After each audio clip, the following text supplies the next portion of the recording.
Naquela manhã de junho, o céu de Uberlândia estava coberto por um véu cinzento, pesado, como se pressentisse algo que a cidade ainda não sabia.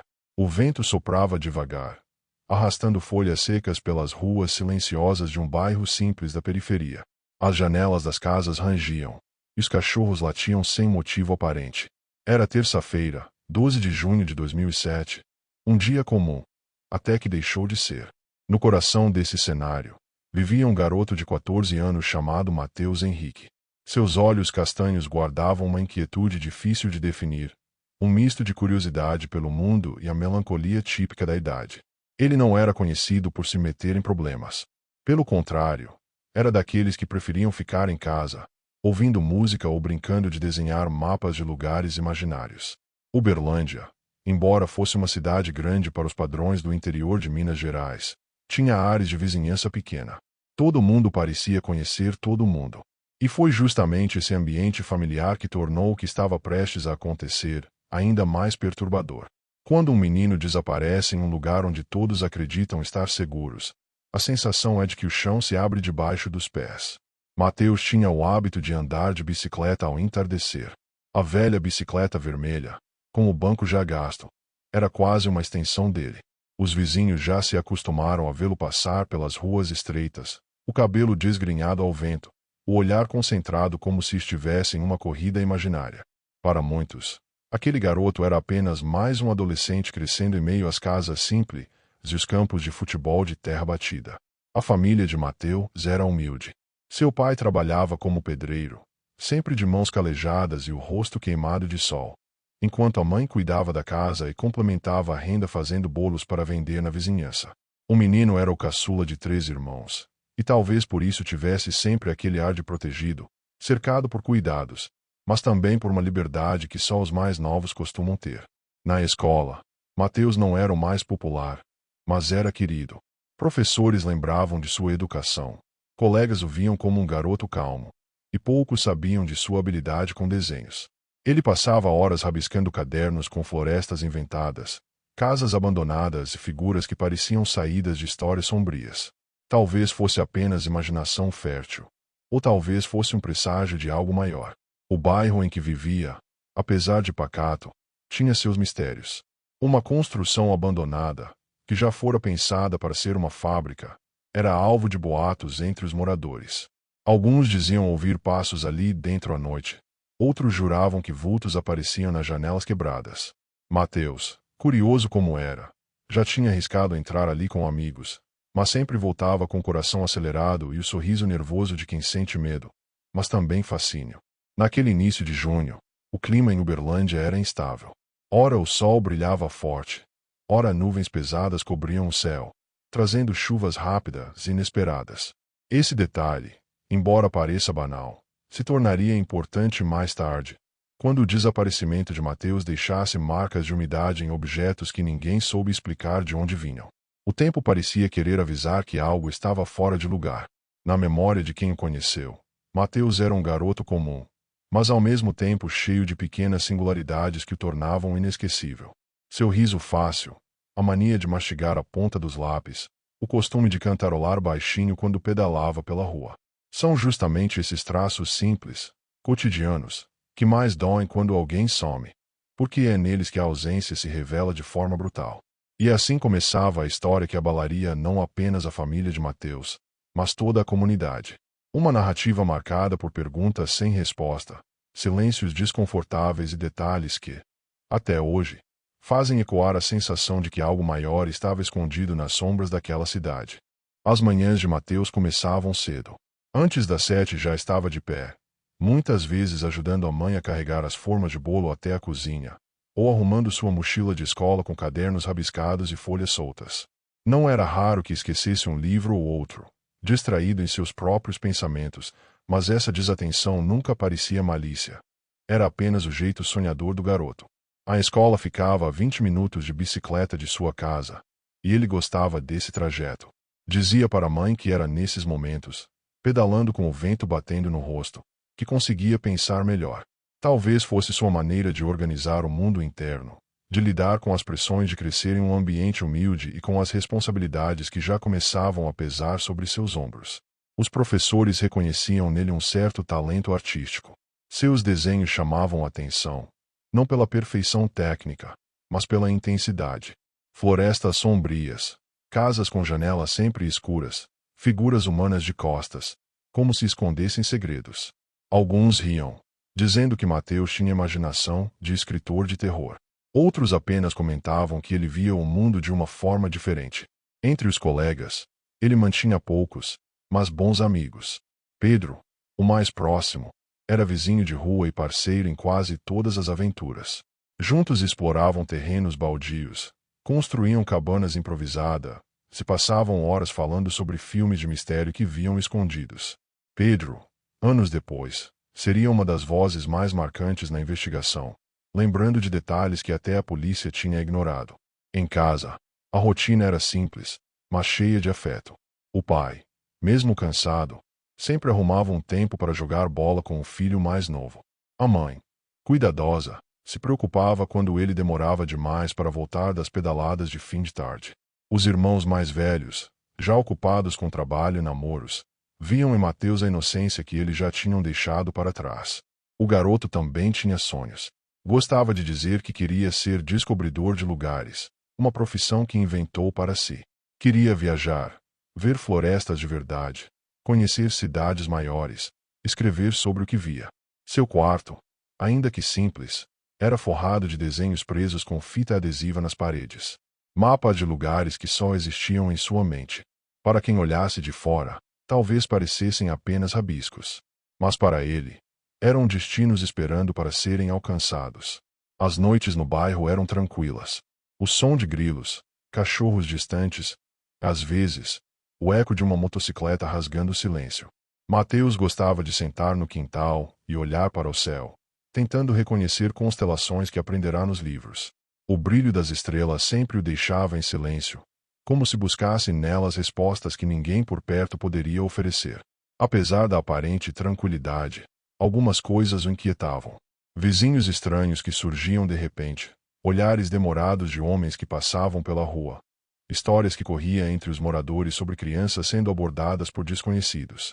Mateus ouvia esses relatos com atenção, e às vezes até anotava fragmentos em seus cadernos, como se estivesse montando uma história maior. Naquele mês de junho de 2007, a rotina parecia normal, mas havia pequenos sinais de que algo se aproximava. A mãe notara que ele andava mais calado, como se escondesse preocupações. Pedro também percebia que, nas brincadeiras, Mateus ficava distraído, olhando para o horizonte. Talvez fosse apenas adolescência, talvez não. Mas eram esses detalhes que, mais tarde, fariam muito se perguntar se o garoto já pressentia que algo estava errado. E é nesse ponto da história que vale lembrar.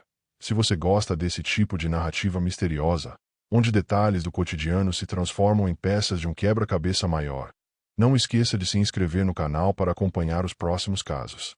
É isso que nos ajuda a manter vivas essas histórias, e a dar voz a quem, muitas vezes, foi silenciado pelo tempo.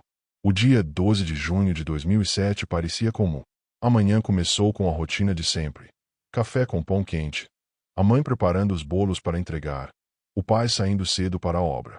Mateus se arrumou para a escola, mas havia algo diferente em seu semblante.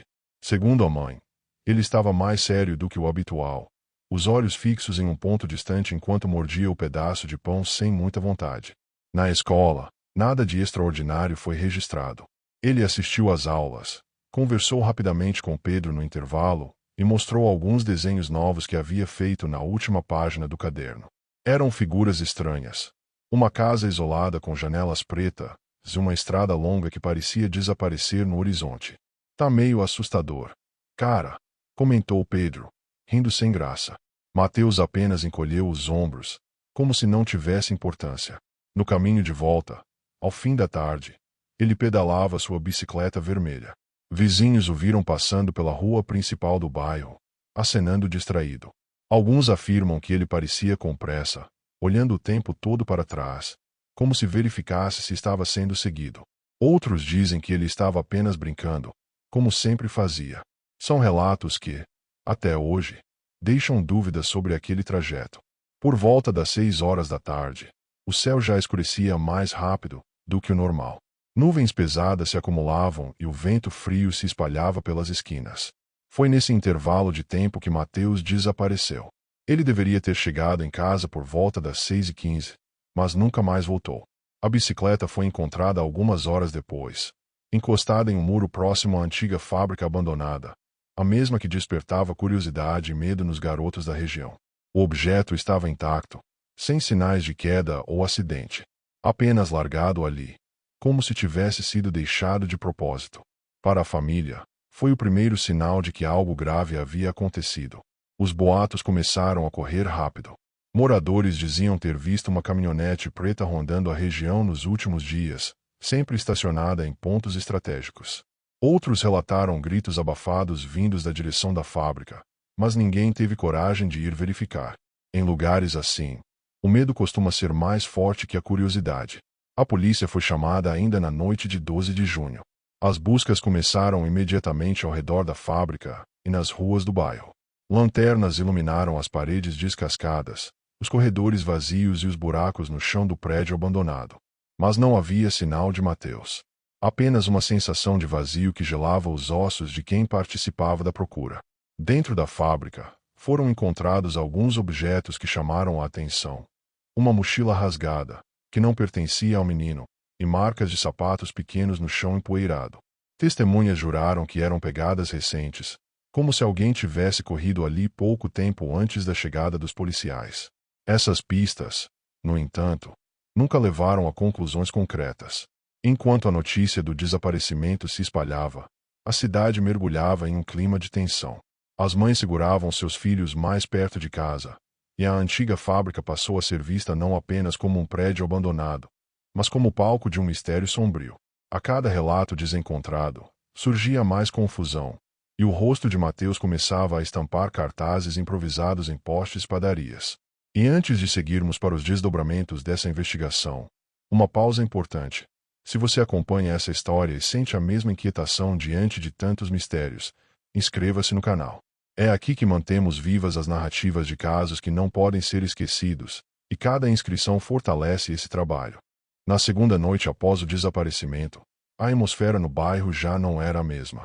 As ruas, que antes eram vivas com o som de crianças correndo e vizinhos conversando nos portões, agora estavam silenciosas, como se todos temessem sair de casa depois do pôr do sol.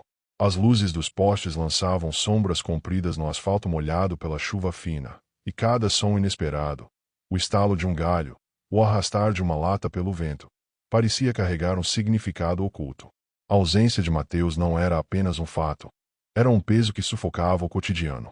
A fábrica abandonada, que sempre fora motivo de brincadeiras e medos entre os adolescentes, agora tinha se transformado em um verdadeiro epicentro de mistério. Durante o dia, equipes de busca entravam e saíam com lanternas e câmeras, mas ao anoitecer, aquele prédio retomava sua natureza sinistra. As paredes riscadas por pichações, as janelas quebradas e o cheiro azedo de mofo criavam um cenário de pesadelo. Moradores da vizinhança juravam ouvir sons metálicos ecoando dali, mesmo quando não havia ninguém dentro. Alguns diziam que era o vento. Outros, mais supersticiosos, acreditavam que algo habitava o lugar. Dentro da casa de Mateus, a rotina foi brutalmente alterada. A mãe não conseguia se alimentar, permanecendo horas sentada na cadeira da cozinha, com os olhos fixos na porta da frente, como se esperasse que a qualquer momento o filho aparecesse sorrindo, pedindo desculpas pelo atraso. O pai, com o rosto abatido, tentava se mostrar forte, mas seu silêncio denunciava um desespero que ele não conseguia esconder. Os irmãos, por mais que tentassem ajudar nas buscas, também se deixavam consumir pela impotência.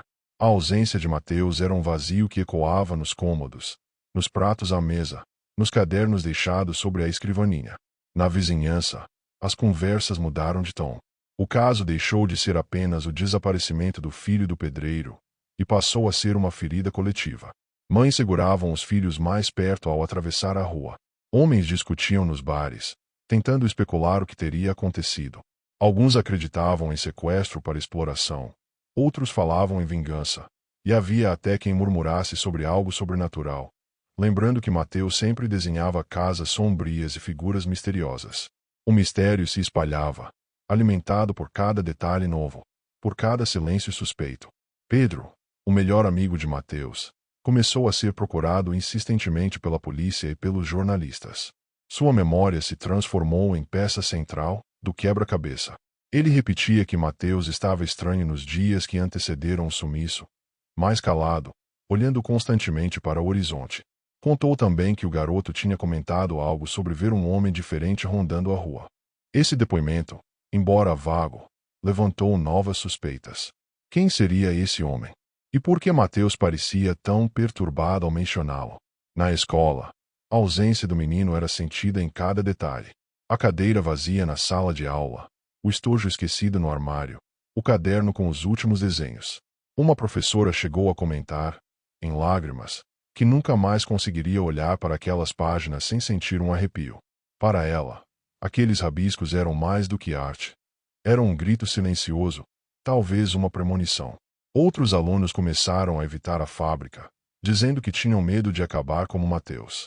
O cotidiano escolar nunca mais foi o mesmo. As buscas oficiais seguiam seu curso.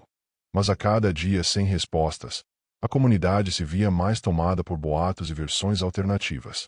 Alguns moradores diziam ter visto um carro preto parado em pontos diferentes da cidade naquela mesma tarde. Outros garantiam que, dentro da fábrica, havia um quarto escondido, um espaço secreto onde poderiam ter levado Mateus. A polícia investigava cada pista, mas as contradições eram tantas que a investigação parecia andar em círculos. Era como se a verdade estivesse ali, diante de todos, mas mascarada por uma cortina de fumaça. Os jornais locais e até rádios da região passaram a acompanhar o caso em tempo integral. Repórteres entrevistavam familiares, especialistas em segurança e até curiosos que afirmavam ter sentido algo estranho na noite do desaparecimento. A cada nova matéria, a imagem de Mateus se espalhava. Um garoto de sorriso tímido, olhos castanhos, cabelo escuro, desaparecido de forma inexplicável. E quanto mais sua imagem circulava, mais crescia o sentimento coletivo de medo. Se um menino de 14 anos podia sumir sem deixar rastros em uma cidade movimentada como Uberlândia, ninguém estava realmente seguro. Foi nesse ponto que os investigadores começaram a revisar todos os depoimentos com mais atenção. Notaram inconsistências, lapsos de memória, detalhes ignorados. Um vizinho que dizia não ter visto nada foi desmentido por outro, que jurava ter visto o mesmo homem de jaqueta escura passando em frente à casa de Mateus mais de uma vez. Pequenas contradições se acumulavam, sugerindo que alguém estava escondendo algo, e talvez esse alguém não fosse um estranho. E assim, o caso deixava de ser apenas o desaparecimento de um menino e se transformava em um enigma ainda mais profundo. Quem, dentro daquela comunidade aparentemente pacata, poderia estar envolvido?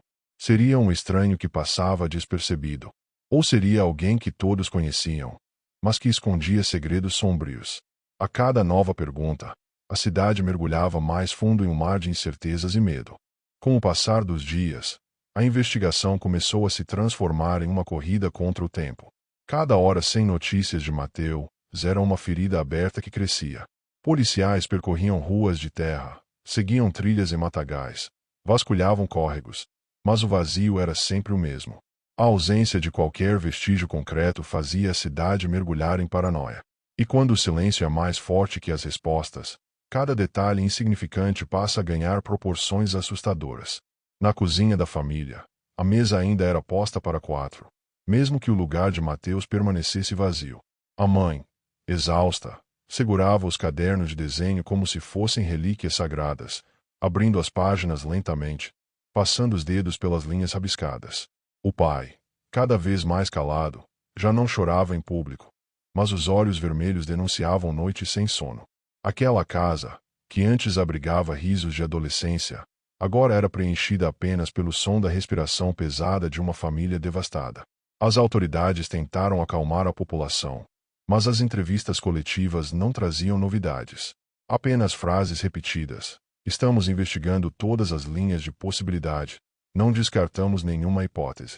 Enquanto isso, a caminhonete preta já era tratada quase como uma lenda urbana.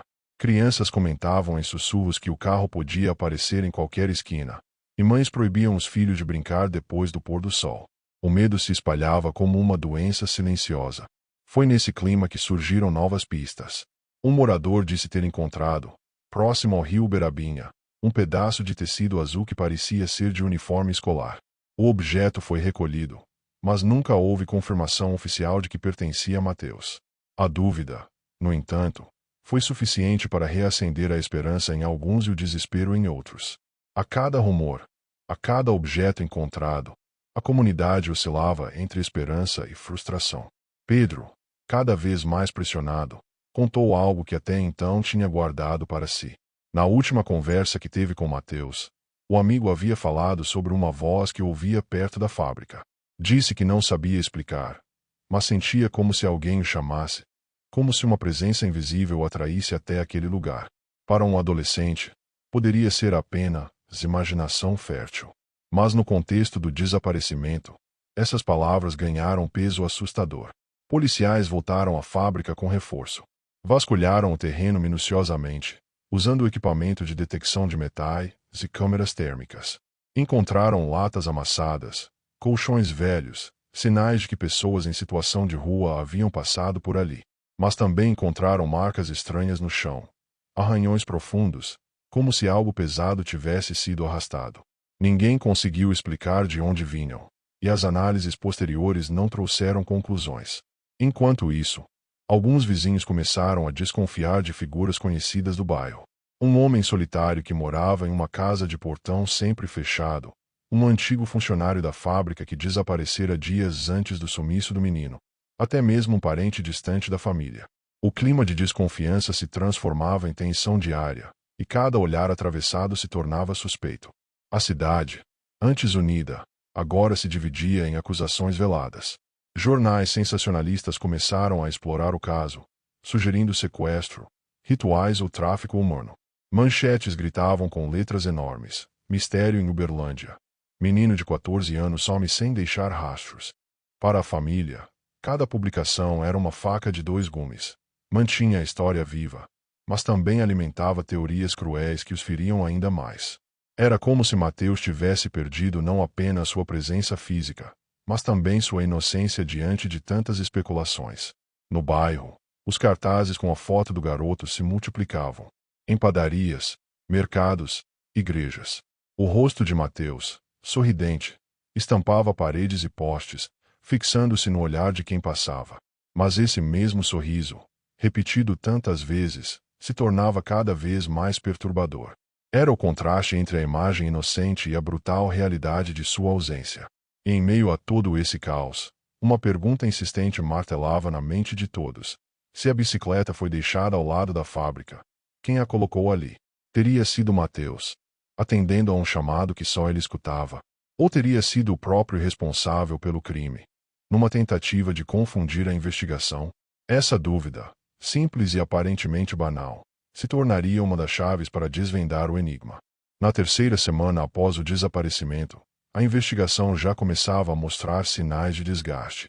Os policiais, pressionados pela opinião pública, precisavam apresentar resultados, mas as pistas se perdiam em contradições.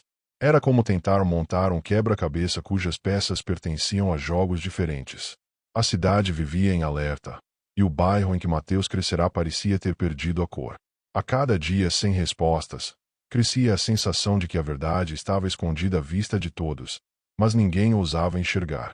Foi nesse ponto que a polícia decidiu ampliar o círculo de entrevistas, voltando a interrogar moradores que, a princípio, não tinham despertado suspeitas. Um desses moradores era um homem de cerca de 40 anos, chamado Adalberto, conhecido por poucos como o Beto da fábrica. Ele havia trabalhado como vigia do prédio nos anos 90, quando ainda havia planos de que o espaço fosse produtivo. Depois que o empreendimento faliu, Beto continuou rondando a região, como se o lugar fosse parte dele. A figura de Adalberto já despertava comentários. Vivia sozinho em uma casa de portão sempre fechado, raramente visto durante o dia, mas frequentemente observado circulando à noite. As crianças tinham medo dele, chamavam-no de Homem da Sombra, e algumas juravam que ele ficava parado na esquina olhando fixamente para quem passava. Oficialmente, nunca havia feito nada ilegal, mas seu comportamento alimentava desconfiança silenciosa. Quando questionado sobre a noite de 12 de junho, Adalberto afirmou ter estado em casa, sem visitas, sem barulho, apenas descansando. Mas vizinhos disseram o contrário. Uma moradora afirmou ter visto a caminhonete preta estacionada em frente à sua casa naquele mesmo dia. Outro comentou que ouviu portas batendo e vozes abafadas vindas do quintal. Essas contradições reacenderam a chama da investigação, colocando Beto sob o radar da polícia. Enquanto isso, Pedro contou mais uma lembrança perturbadora. Alguns dias antes do desaparecimento, Mateus havia confidenciado que alguém observava quando passava perto da fábrica. Um homem quieto, parado, que não tirava os olhos de mim. Ele teria dito. Pedro não soube descrever melhor, mas a descrição coincidia com a figura de Adalberto. Esse detalhe, aparentemente simples, passou a ser tratado como evidência de que Mateus poderia já estar na mira de alguém. A polícia decidiu revistar a casa de Beto.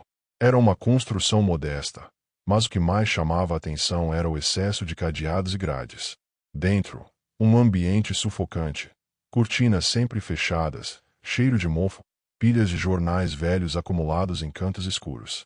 No quarto, encontraram uma coleção de recortes sobre desaparecimentos e crimes não resolvidos. Entre eles, 3 reportagens sobre o caso de Mateus, já cuidadosamente guardadas em pastas. Mas o que mais gelou o sangue dos investigadores foi o achado no porão.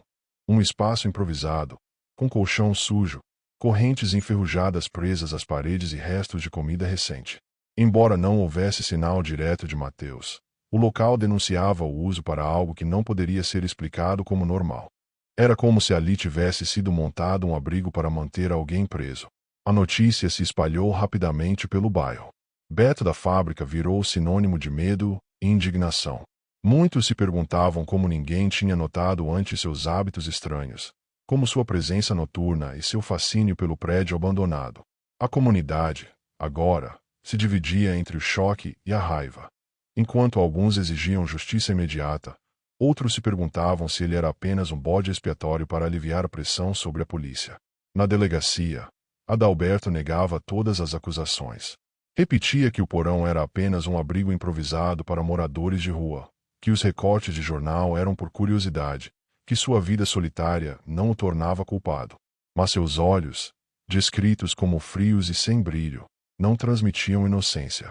Era difícil acreditar em suas palavras, ainda mais diante de tantas coincidências perturbadoras. E foi nesse ponto que a investigação chegou a uma encruzilhada.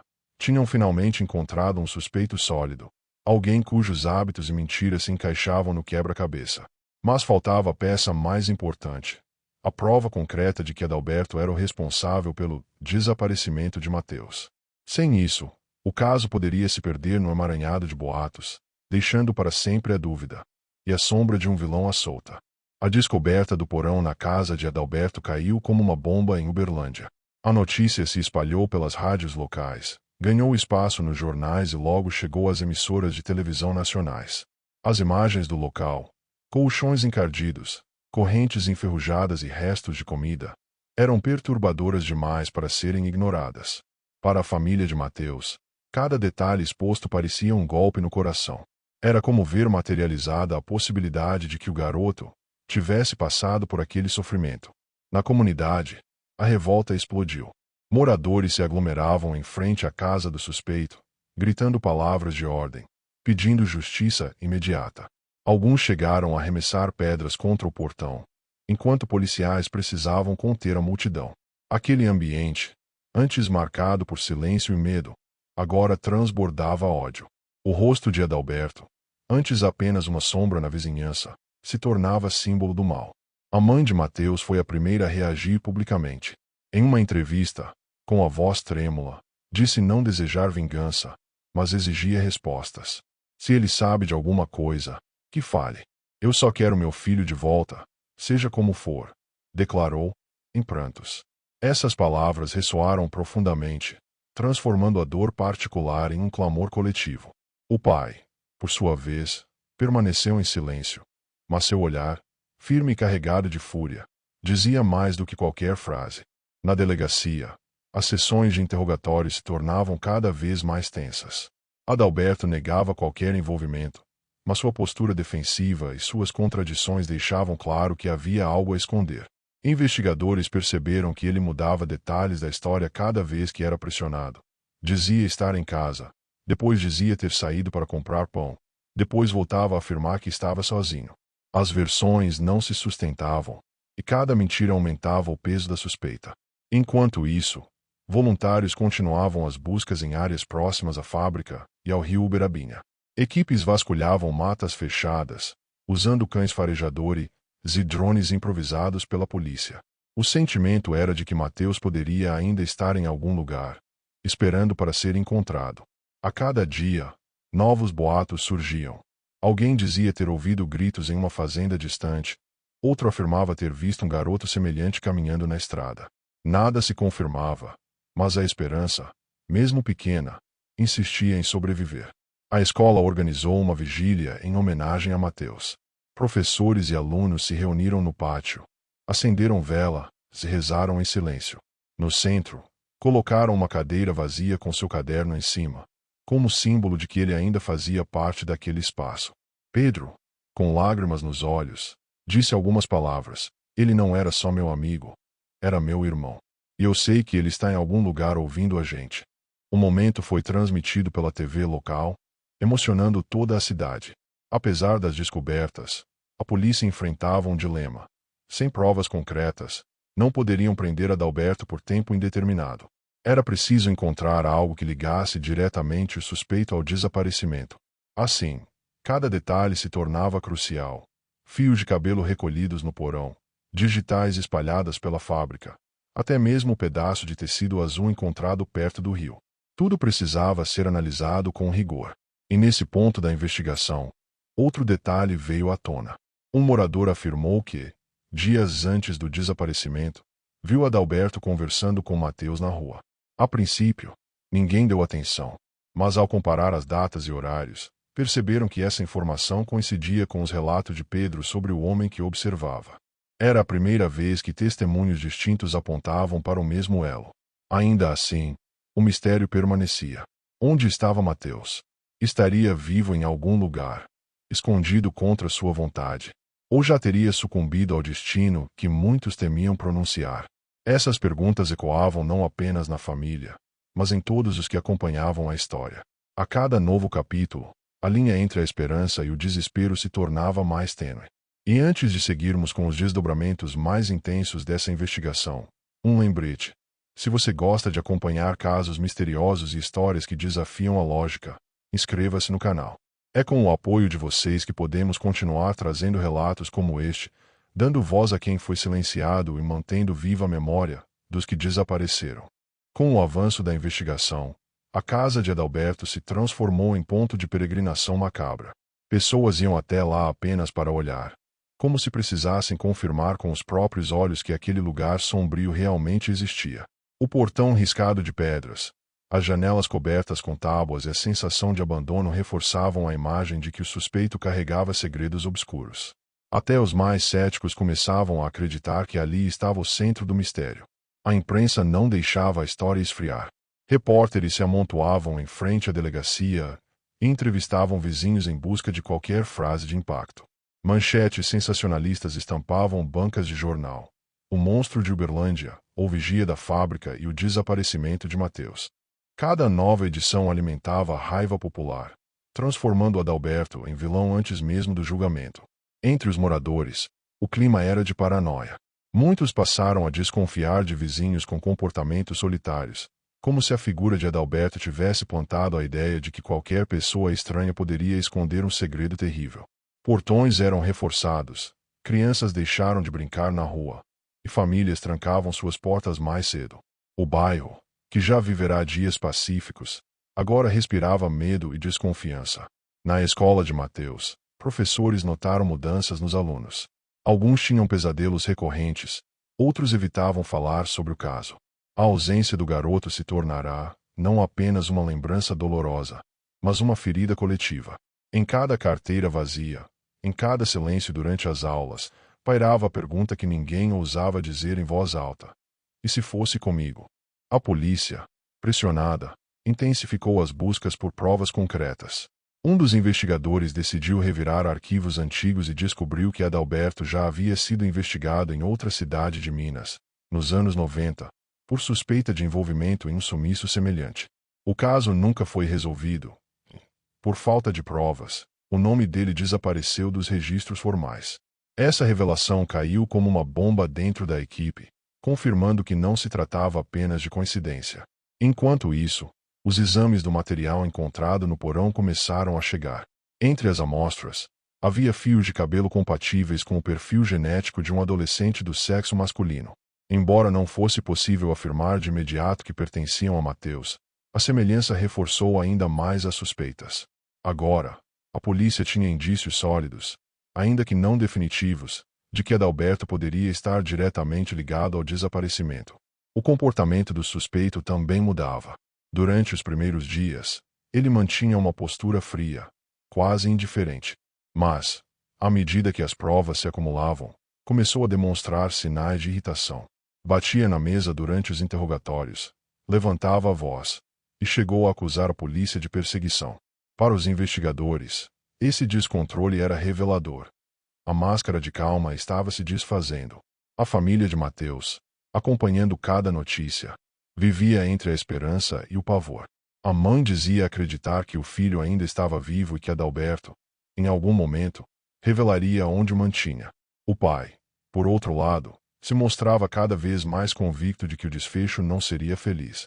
Essa diferença de postura criava tensões dentro de casa, pois ambos, de formas distintas, buscavam lidar com a mesma dor.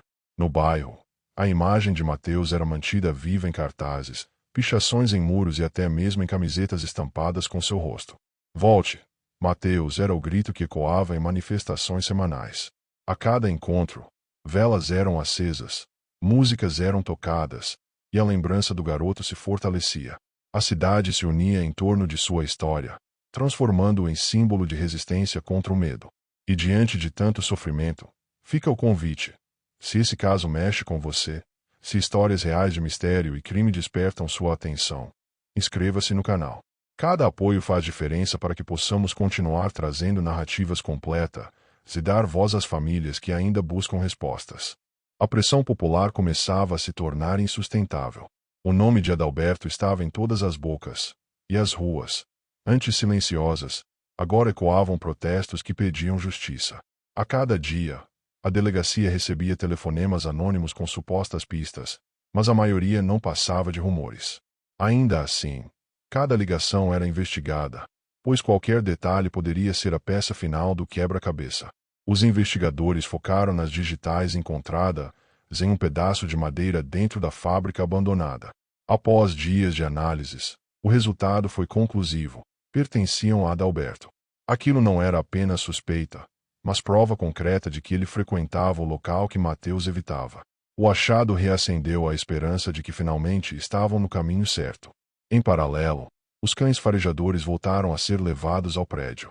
Eles seguiram um rastro forte que descia até os corredores mais escuros do subsolo. Lá, encontraram resto de cordas e um pano sujo com manchas que, após exames, revelaram vestígio de sangue humano. O DNA confirmou. Era de Mateus. O peso da verdade caiu como um soco em toda a comunidade.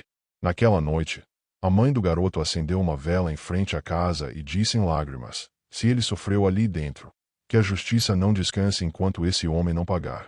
O pai permaneceu imóvel ao lado dela, os olhos fixos no chão, como se carregasse sozinho o fardo da certeza de que o filho já não voltaria. A confissão de Adalberto não veio facilmente. Foram dias de interrogatórios, noites em claro e estratégias psicológicas até que ele finalmente quebrou o silêncio. Primeiro, admitiu conhecer Mateus. Depois, confessou que o seguia há semanas, atraído por uma obsessão doentia. Finalmente, com a voz rouca e o olhar vazio, disse que havia levado o garoto para dentro da fábrica naquela tarde de 12 de junho. A cidade entrou em choque com a revelação. Os jornais estamparam manchetes como o monstro da fábrica confessa em Mateus. O fim da esperança. Programas de TV exploravam cada detalhe, cada lágrima da família, cada pedra jogada contra a casa do criminoso. Uberlândia inteira parecia se curvar sob o peso de uma tragédia que nunca mais seria esquecida. No tribunal, o depoimento de Adalberto foi marcado por frieza. Ele descreveu como atraíra Mateus até o portão da fábrica com uma desculpa banal, como se fosse apenas uma conversa. Mas, por trás das palavras, havia um detalhe que gelava a espinha de todos. Ele não mostrava arrependimento. Era como se contasse uma história que não lhe pertencia, sem reconhecer a gravidade do que fizera. Enquanto isso, o bairro se transformava em um santuário para o menino. Muros grafitados com seu nome, velas acesas todas as noites, cartazes com sua foto estampados em postes. Mateus não era apenas lembrado como vítima, mas como símbolo da luta contra o silêncio e a omissão. Seu rosto se tornou bandeira de um clamor coletivo. O julgamento foi longo, com direito a testemunhas, peritos e especialistas. A defesa tentou alegar insanidade, mas os laudos psiquiátricos mostraram que Adalberto tinha plena consciência dos seus atos. A sentença veio meses depois: prisão perpétua. O juiz afirmou que se tratava de um crime calculado, cruel e irreparável. Quando o veredicto foi lido, a família chorou em silêncio, finalmente aliviada por ver o vilão atrás das grades. Ainda hoje, os moradores de Uberlândia lembram de Mateus Henrique. O caso se tornou um dos mais marcantes da cidade, recontado em rodas de conversa, em reportagens e agora, neste documentário. Se você chegou até aqui e gosta de acompanhar histórias que revelam o lado sombrio e misterioso da vida real, não esqueça de se inscrever no canal. Assim, podemos continuar trazendo casos como este, mantendo viva a memória das vítimas e a busca por respostas. A pressão sobre a polícia aumentava a cada dia, e a equipe de investigação sabia que qualquer deslize poderia destruir o caso. A imprensa cobrava respostas, os vizinhos gritavam por justiça, e a família já não suportava o peso da incerteza. O delegado responsável reuniu a equipe em uma madrugada silenciosa e disse, em tom firme: ou encontramos a prova definitiva, ou esse homem escapa. Foi nesse clima que um detalhe até então ignorado ganhou relevância. Um caderno escolar encontrado em meio às coisas de Mateus trazia desenhos de mapas, como era costume dele. Em uma das páginas, havia um esboço rudimentar da fábrica abandonada, com um X marcado no subsolo.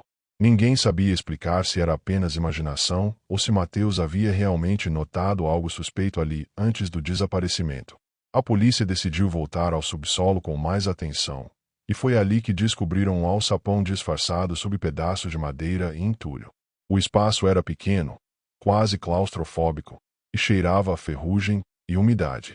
Dentro, havia restos de roupas rasgadas e uma pulseira de cordão azul, idêntica à que Mateus costumava usar no pulso esquerdo.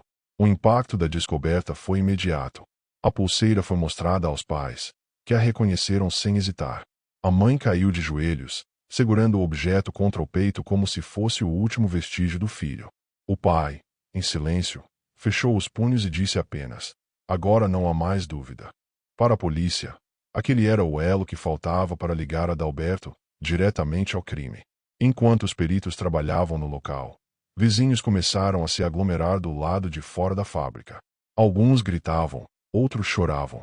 A cada nova informação vazada, a multidão ficava mais furiosa. Era como se a cidade inteira quisesse invadir aquele prédio e arrancar dali as respostas que ainda faltavam. O interrogatório final de Adalberto foi conduzido sob forte pressão. Confrontado com a pulseira e as digitais, ele começou a tremer. Tentou negar, mas suas palavras já não tinham peso diante das provas. Quando percebeu que não havia saída, abaixou a cabeça e murmurou: ele não devia ter entrado lá. Essa frase, simples e ambígua, foi suficiente para selar seu destino. No tribunal, semanas depois, o promotor descreveu Adalberto como um predador silencioso, escondido à vista de todos. A defesa tentou argumentar insanidade, mas os laudos mostraram que ele tinha plena consciência do que fazia. A cada testemunha, a figura do vilão ficava mais nítida. Um homem solitário, obcecado pela fábrica e pelo controle, que viu em Mateus uma oportunidade de alimentar sua obsessão doentia. O julgamento atraiu multidões. Pessoas lotaram o saguão apenas para ouvir o veredito. Quando o juiz leu a sentença de prisão perpétua, um silêncio denso tomou conta da sala. Em seguida, aplausos e lágrimas se misturaram, como se aquele momento fosse uma catarse coletiva. A mãe de Mateus, com voz trêmula, disse: a justiça foi feita, mas nada traz meu menino de volta. Após a condenação, a fábrica abandonada foi demolida. A prefeitura alegou razões de segurança, mas todos sabiam que se tratava também de um gesto simbólico. No lugar, anos depois, foi construída uma pequena praça com árvores e um monumento em memória de Mateus. O bairro, antes marcado pela sombra do medo, passou a carregar também um espaço de lembrança e resistência. E assim, o caso de Mateus Henrique entrou para a memória de Uberlândia como uma ferida aberta, mas também como um lembrete, que mesmo em cidades onde todos parecem se conhecer, segredos sombrios podem se esconder, que o mal pode vestir a máscara da normalidade, e que, mesmo diante do horror, a verdade sempre encontra um caminho para vir à tona. A cidade de Uberlândia demorou a se recuperar do choque. Mesmo depois da prisão de Adalberto, as pessoas ainda olhavam para as esquinas escuras com desconfiança. Havia quem não conseguisse passar perto do bairro, sem sentir um calafrio. Era como se o fantasma de Mateus ainda habitasse aquelas ruas, lembrando todos de que a normalidade pode ser quebrada em um instante. Na escola, a ausência do garoto continuava a ser sentida diariamente. Professores evitavam falar de seu nome para não causar comoção, mas os colegas não conseguiam esconder as lembranças. A cadeira vazia na sala de aula permanecia como cicatriz visível. Pedro, o amigo mais próximo, escreveu uma redação dizendo: Mateus me ensinou a sonhar com mapas. Agora só me resta desenhar caminhos que nos levem de volta a ele. A praça construída no lugar da fábrica tornou-se ponto de encontro. Aos domingos, famílias acendiam velas ali. Algumas deixavam flores, outras apenas permaneciam em silêncio. Era um espaço de memória e de dor compartilhada. Crianças brincavam ao redor, como se a vida seguisse. Mas o monumento de pedra com o rosto de Mateus gravado lembrava a todos que o riso vinha sempre acompanhado de luto. A mãe do garoto passou a se dedicar a associações de apoio a famílias de desaparecidos. Viajava por Minas Gerais contando sua história, alertando pais e autoridades sobre os riscos ignorados. Em entrevistas, repetia a mesma frase: não esperem que a tragédia bata à sua porta. Vigiem, protejam, conversem. O silêncio é o maior aliado do mal. O pai, mais silencioso, raramente falava com a imprensa. Preferia cuidar do monumento da praça, varrendo folhas secas, trocando flores, regando as árvores ao redor. Tornou-se uma figura constante ali, quase parte da paisagem. Quem passava sabia que, mesmo sem palavras, ele era a prova viva da dor de perder um filho. Os jornais nunca deixaram o caso morrer. De tempos em tempos, matérias especiais relembravam a história, detalhando como o vilão agia sem levantar suspeitas. Revistas publicaram dossiês sobre Adalberto, investigando seu passado obscuro e ligando-o a outros desaparecimentos não solucionados. Embora nunca tenham sido provados, os rumores reforçavam a imagem de um predador serial, finalmente capturado. Adalberto, atrás das grades, não demonstrava arrependimento. Relatos de carcereiros diziam que ele passava horas em silêncio absoluto, sentado no canto da cela, olhando para a parede. Em outras ocasiões, rabiscava desenhos confusos em pedaços de papel, quase sempre representações de corredores, portas e subterrâneos. Para muitos, aquilo era prova de que sua mente permanecia presa à fábrica. Os anos seguintes mostraram que a cicatriz do caso não era apenas da família, mas de toda uma geração. Jovens que cresceram em Uberlândia depois de 2007 ainda ouviam dos pais advertências marcadas pelo trauma. Não volte tarde, não fale com estranhos, não se aproxime de lugares abandonados. O nome de Mateus virou alerta, uma lembrança gravada na cultura da cidade. Na praça, eventos anuais passaram a ser realizados. Corridas, caminhadas pela paz, vigílias noturnas com velas acesas. Cada encontro reforçava a memória coletiva. Pedro, já adulto, assumiu a missão de contar a história em escolas, usando a lembrança do amigo para educar sobre segurança, empatia e vigilância comunitária. Ele dizia: Mateus continua vivo toda vez que alguém aprende com o que aconteceu. E para quem acompanha esse tipo de narrativa, fica um convite. Se essas histórias de crime, mistério e verdade revelada mexem com você, inscreva-se no canal. É assim que conseguimos dar continuidade a esses relatos e manter a memória das vítimas sempre presente.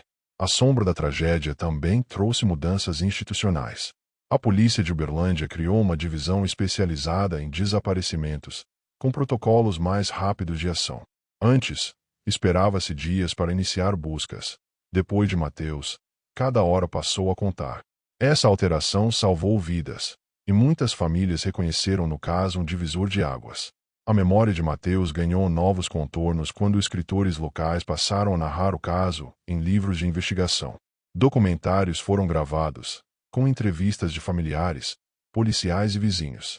A figura do garoto de bicicleta vermelha, desaparecendo numa tarde fria de junho, virou imagem simbólica de inocência perdida. Para a mãe, cada homenagem era mistura de dor e orgulho. Ela dizia que preferia ter o filho de volta a qualquer monumento, mas se agarrava ao consolo de saber que ele não foi esquecido. Para o pai, o silêncio permanecia, mas seu olhar em frente à praça dizia mais do que palavras poderiam expressar. Adalberto cumpria a pena, mas o eco de seus atos continuava a assombrar. Ele era lembrado não apenas como o vilão do caso, mas como o rosto do mal que se esconde em rotinas comuns. Um homem sem brilho no olhar, que caminhava entre vizinhos sem levantar suspeitas, até que o abismo se abriu sob os pés de uma família inteira. Anos depois, jornalistas revisitaram a história e entrevistaram pessoas que viveram de perto aqueles dias. O clima descrito era sempre o mesmo. Ruas cinzentas, sirenes cortando o silêncio, uma bicicleta abandonada sendo recolhida pela polícia. A cena se tornará quase mitológica, repetida tantas vezes que ninguém sabia mais distinguir lembrança de relato. Pedro, em suas palestras, sempre finalizava com uma frase que havia escrito ainda adolescente: se um amigo desaparece, uma parte de nós desaparece com ele. Mas se a memória dele continua, então nunca estamos sozinhos. Para os que o ouviam, era impossível não sentir a presença de Mateus naquela mensagem. Uberlândia, cidade marcada por progresso e movimento, carrega até hoje o peso de uma história que revelou o pior e o melhor de sua gente. O pior, na figura de um criminoso silencioso, que se aproveitou de fragilidades para alimentar sua escuridão. O melhor, na união de uma comunidade inteira em torno da memória de um menino de 14 anos. E assim chegamos ao fim desta narrativa. O caso de Mateus Henrique não é apenas sobre crime e punição, mas sobre a luta da memória contra o esquecimento. Ele nos lembra de que nenhuma cidade é imune ao mal, mas que nenhuma família deve carregar sua dor sozinha. Que contar e recontar essas histórias é também uma forma de justiça. Se você gosta de acompanhar casos que revelam mistérios, injustiças e as verdades ocultas nas cidades brasileiras, não se esqueça de se inscrever no canal. Cada novo inscrito é um passo para manter essas vozes vivas e garantir que nenhuma história como a de Mateus seja apagada pelo tempo.